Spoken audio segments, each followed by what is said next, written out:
그러면 태풍이 조금 지나간 곳, 오전과 오늘 새벽 사이에 태풍이 지나갔던 곳들을 다시 한번 연결을 해보도록 하겠습니다. 경북 포항으로 가겠습니다.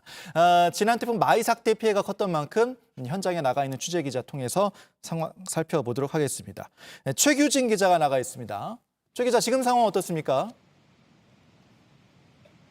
네, 저는 지금 경북 포항의 호미곶에 나와 있습니다. 제 바로 옆을 보시면은 이렇게 강풍으로 인해서 자판기가 뒤로 넘어져 있는 모습을 보실 수가 있습니다.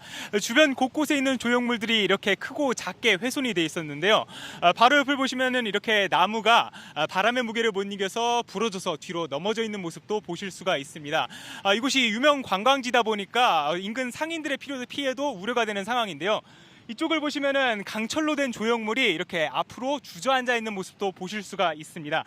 바닷가 쪽을 보시면은 파도가 해안에 거세게 부딪히면서 물보라를 일으키고 있는 모습을 보실 수가 있습니다. 포항 지역 해돋이 명소로 알려진 상생의 손입니다. 지금은 수위가 높아져서 조형물에 접근하기가 어려운데 주변 전망대 역시 접근이 통제되어 있는 상황입니다. 네, 태풍이 지금 이제 강릉 속초까지 이제 접근한 상황인데 아직도 그곳에도 태풍 영향권에 들어가 있는 모습입니다. 그렇습니다. 포항 지역 시내는 비바람이 어느 정도 잦아드는 모습을 보였지만 이곳은 해안가다 보니까 아직도 태풍의 영향권에서 벗어나지 못한 것으로 보입니다. 지금 현재도 크고 작은 비바람들이 지금 이곳에 내리고 있습니다. 태풍은 앞서 오전 11시쯤 이곳 동쪽 앞바다를 스쳐 강원 동해안 지역으로 북상했었는데요. 오전 한때 인근 구룡포 지역에서는 최대 풍속이 시간당 152km를 기록하기도 했습니다. 기상청에 따르면 이곳에서도 현재 초당 15m의 바람이 불고 있는 것으로 예측됐습니다. 역시 가장 우려되는 것 안전 문제입니다. 아까 보니까 자판기들 넘어가 있고 지금 태풍 피해 소식 들어온 게 있습니까? 태풍이 스쳐간 포항 지역에서는 오전 한때 침수와 정전 피해 등 크고 작은 피해 사례들이 속출했습니다.